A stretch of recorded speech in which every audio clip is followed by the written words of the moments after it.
Hello and welcome back to my YouTube channel, where today it is an album review. And the particular album we're looking at today is Thy Art Is Murder's Godlike. So, I think I've covered Thy Art Is Murder here before on this channel probably a good 2 or 3 times. This particular album is their 6th studio record from the Aussie deathcore group, following up from their 2019 album Human Target. Unfortunately, this album's release was steeped in controversy, with vocalist CJ McMahon being kicked out following a massive online controversy about some words that he had said online. I believe it was an Instagram post. It was all over like the metal community news, Facebooks, YouTube videos. Everywhere was covering it. Not going to be getting into it here because we're not looking at that. We're looking at the album itself. Although it does need to be addressed that that was part of the controversy around the release. So during this period of CJ's drama online, where he was, called out for saying something that a lot of people didn't agree with, and he was trying to defend himself, he was still in Thy Art. And during this time, I believe, there was some slight shady shenanigans, as people have put it online, where they had kind of like re-recorded the entire album without CJ's knowledge with the new vocalist that they had picked up. And then, I believe it might have been the day after the album dropped, they announced CJ had been removed from the band, and he was not made aware of this until that specific announcement came out on all of their social medias, apparently. Obviously, who knows if this is all accurate. This is just what I have seen during my research last night when I was writing this up, and what I vaguely remember happening when all of this shit went down. So yeah, early pressings of the album went out with CJ's vocals on it, because obviously they couldn't take those back. But the digital and later pressings of Godlike have the new vocalist's voice on it. The new vocalist, for those that don't know, is Tyler Miller, who has done work for Aversion's Crown, another very good deathcore band. And this obviously served as their first outing with him, as far as we know, as a release. The album itself is about 10 songs, and it runs for around 40 minutes, roughly. So, we start with track 1, Destroyer of Dreams, which is just about 4.5 minutes long. So we kick off immediately with drums, guitar, like rhythm for a few seconds before the vocals kick in. They sound sonically super similar to what we were used to with Thy Art Is Murder, and with CJ McMahon's vocals in and of itself. Although I will say, Tyler seems to have a clear pronunciation on words, even when doing the style of vocals and growls you would associate with this music. Like, at one point he says the word martyrification, and you can hear almost every syllable pronounced. Obviously, some people like that, some people don't. It's, it's a kind of matter of taste, for, if you will, sort of thing. There is also to note, the new vocalist Tyler has this power to his vocals on the recording that I listened to, which I will admit as a fan, in the later albums with CJ, it did feel like he was lacking in recent times. Lyrically, it's what you would expect from a Thy Art Is Murder song. Talks of war machines, death designs, Satan, God dying, corpses lining the street, kind of like how we're all fucked, basically. All over it has solid guitars throughout, like it is just plastered with them. Super drum work. A particular piece that stood out to me was Close the Coffin, Bury Your Sons, and Realize No War Is Ever Won. Still we charge to the beat of the drum, selfish fools, what have we become? The first half of this point is also quite poignant, I think, like when they're talking about, bury your sons, closing the coffin, and kind of realizing that no war is ever truly won, because even in victory, there's still the defeat of all the losses throughout it. So it's a good point to put out there, which, as you would know with Thy Art Is Murder, they do tend to like to make these like very good points about like how war is really kind of not a good thing, and how it basically, just, I guess, for lack of a better term, the elite using us as fodder. When I say us, I mean just regular people. But from there we move on to track 2, which is called Blood Throne. This is about 3 minutes and 20 seconds. Very quick start here again, with fast-paced drums and guitars. The chorus here of Blood Throne, smashed to ashes, end this reign of madness, blood throne, cursed existence, hail the new resistance, blood throne, smashed to ashes, end this reign of madness.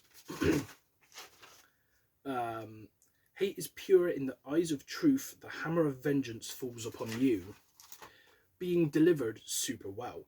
Like, it's so effortless, so well done, like with speed, because blood throne, the delivery of that is emphasized each time, but then the actual like cadence of the bits that follow suit are very well paced, and it's like it really does kind of like try to bring an emphasis to the blood throne and then like what they say afterwards.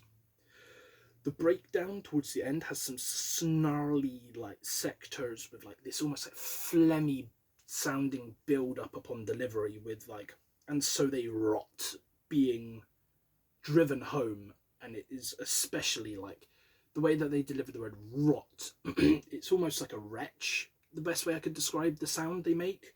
It was filthy. Track 3 is Join Me in Armageddon. This is about 4.5 minutes long. This sounds like vintage Thy Art Is Murder.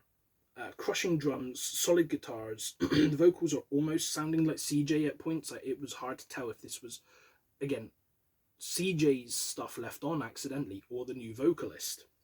A lot of sections here where it's just an overall very solid track, like too much so to point out, but it's something that a person who is a fan of Thy Art Is Murder can listen to without knowing it's Thy Art Is Murder, and know immediately it's Thy Art Is Murder, if you get my drift. Track 4 is called Keris, sorry, I can't read my own writing.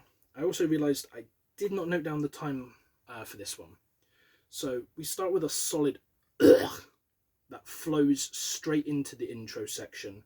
The chorus after verse 1, it just has this good motion, is the best way I could describe it. It's very bouncy. It's a great track with some really cool guitar work throughout, especially in the latter portions of the song. Like, that's my main emphasis. Like, the later portion of this song has some superb guitar work. Overall, it is a very solid track.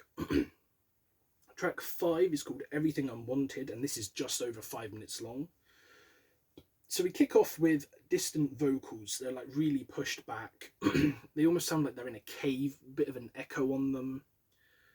Soft guitars, low bass lines, and like barely any drum work. And then it picks right up immediately. There's parts where it slows down to like one word delivery, or like then it will kick straight back up into like a fast-paced verse throughout.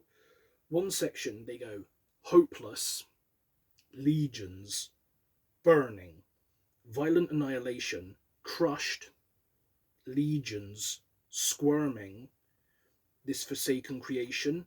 And that's kind of like how they deliver it as well. Like, they really like leave like that gap between the first couple of words, and then they like drive the last bit in as like a really fast part.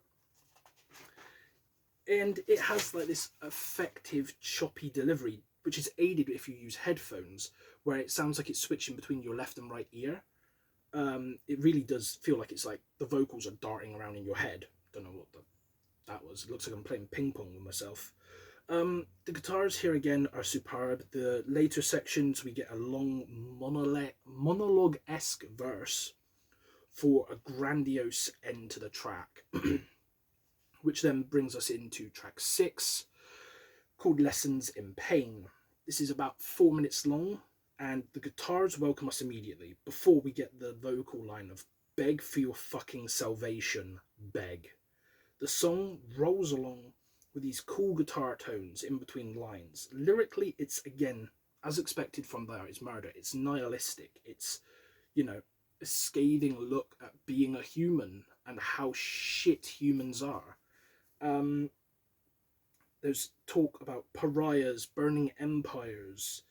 There's these like souls and arteries and draining the blood and stuff like that. Again, we get an awesome guitar solo as well towards the end of this section, and it is, again, another overall very well done, very good track, produced superbly. And then we get track 7. This is Godlike. This is 4 minutes and about 15 seconds, and obviously it is the title track for the album. Once again, it's an immediate start here. Quick pace, the drums are blistering, the guitars following suit as well as they can. The bridge of "From death I came and to death I shall return" is repeated twice.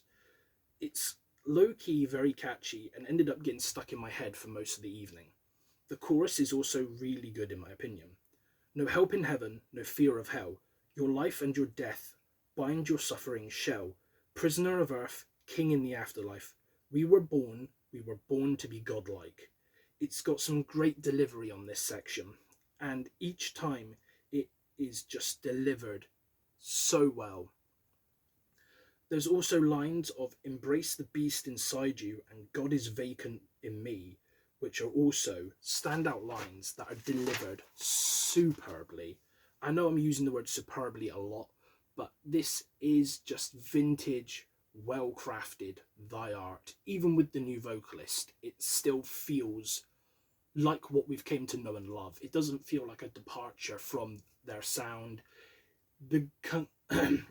Pardon me, that almost sounded like I said the C word. The guy kind of just fits like a glove into the group, which is very rare. Normally when you get a new vocalist, you have to change up your entire sound a lot of the time. But not here. Track 8 is called Corrosion, and this is just shy of 4 minutes long.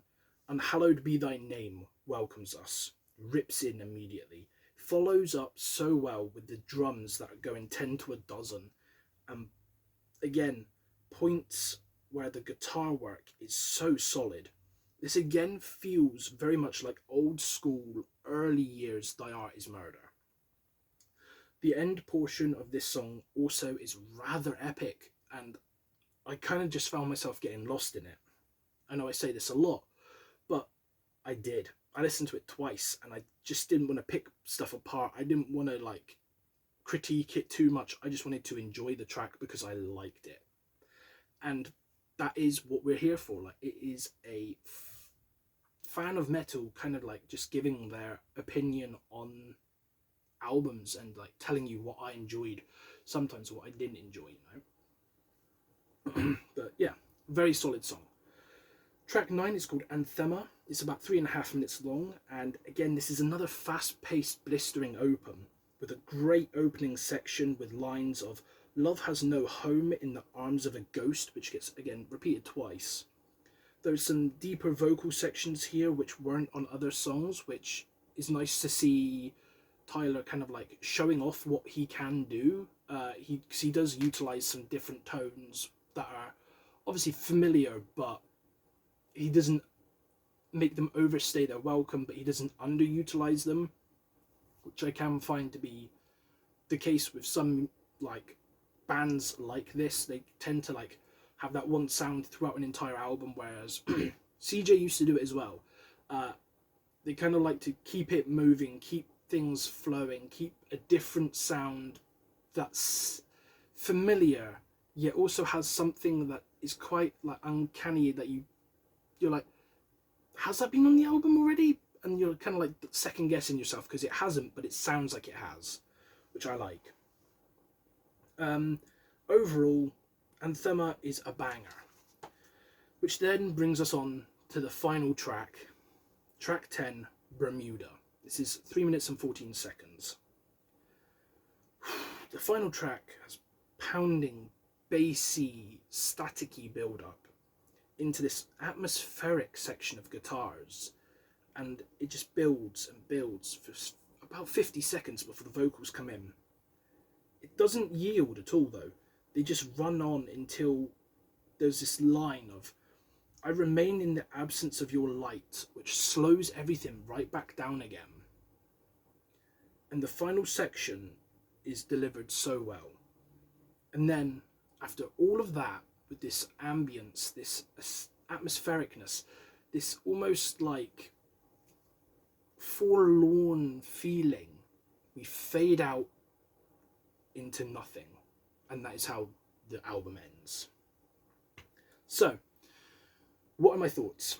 Despite the drama and the controversy and the vocalist change-up, I think this is an album that is a solid 6.5 to 7 out of 10.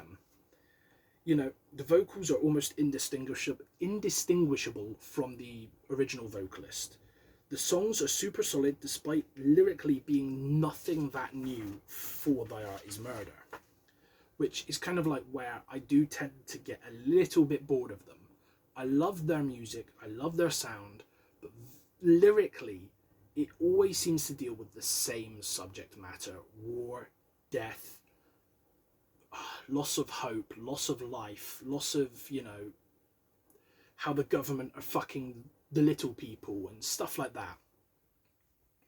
I don't know if that will stay with the new vocalist or if they will change up their writing style and try and move to a different set of lyrical ways. It will be interesting to see. I do believe they have recently dropped a new single, which I haven't heard just yet. But I'm looking forward to what they have to offer with the new vocalist. As much as it sucks that CJ was kicked out in the way that he was, you know, obviously you don't want a lot of controversy surrounding your band. Like, that can be a band killer for people that are bigger names in the industry. And if you're lucky to survive a controversy, sometimes your fan base doesn't stay. We've seen that before, and I'm sure we'll see that again. So the only thing I do say about Thy Art Is Murder is, you know, I kind of have lost a little bit of respect in the way that they went about kicking out CJ.